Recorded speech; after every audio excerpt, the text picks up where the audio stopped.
لوگو اپنے پروردگار کی عبادت کرو جس نے تم کو اور تم سے پہلے لوگوں کو پیدا کیا تاکہ تم اس کے عذاب سے بچو، جس نے تمہارے لیے زمین کو بچھونا اور آسمان کو چھت بنایا اور آسمان سے مے برسا کر تمہارے کھانے کے لیے انواع و اقسام کے میوے پیدا کیے، پس کسی کو اللہ کا ہمسر نہ بناؤ اور تم جانتے تو ہو۔ اور اگر تم کو اس کتاب میں جو ہم نے اپنے بندے پر نازل فرمائی ہے کچھ شک ہو تو اسی طرح کی ایک صورت تم بھی بنا لاؤ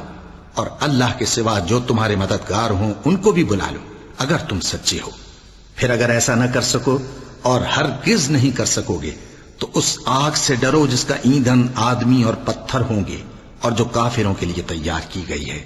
اور جو لوگ ایمان لائے اور نیک عمل کرتے رہے ان کو خوشخبری سنا دو کہ ان کے لیے نعمت کے باغ ہیں جن کے نیچے نہریں بہہ رہی ہیں، جب انہیں ان میں سے کسی قسم کا میوہ کھانے کو دیا جائے گا تو کہیں گے یہ تو وہی ہے جو ہم کو پہلے دیا گیا تھا،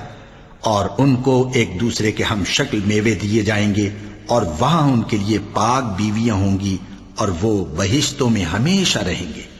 اللہ اس بات سے آر نہیں کرتا کہ مچھر یا اس سے بڑھ کر کسی چیز مثلا مکھی مکڑی وغیرہ کی مثال بیان فرمائے۔ اب جو مومن ہیں وہ یقین کرتے ہیں کہ وہ ان کے پروردگار کی طرف سے سچ ہے، اور جو کافر ہیں وہ کہتے ہیں کہ اس مثال سے اللہ کی مراد ہی کیا ہے۔ اس سے اللہ بہتوں کو گمراہ کرتا ہے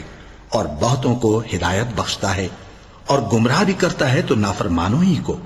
جو اللہ کے اقرار کو مضبوط کرنے کے بعد توڑ دیتے ہیں، اور جس چیز یعنی رشتہ قرابت کے جوڑے رکھنے کا اللہ نے حکم دیا ہے اس کو قطع کیے ڈالتے ہیں اور زمین میں خرابی کرتے ہیں، یہی لوگ نقصان اٹھانے والے ہیں۔ کافرو، تم اللہ سے کیوں کر منکر ہو سکتے ہو؟ جس حال میں کہ تم بے جان تھے تو اس نے تم کو جان بخشی، پھر وہی تم کو مارتا ہے، پھر وہی تم کو زندہ کرے گا، پھر تم اسی کی طرف لوٹائے جاؤ گے۔ وہی تو ہے جس نے سب چیزیں جو زمین میں ہیں تمہارے لیے پیدا کی، پھر آسمانوں کی طرف متوجہ ہوا تو ان کو ٹھیک ٹھیک 7 آسمان بنا دیا،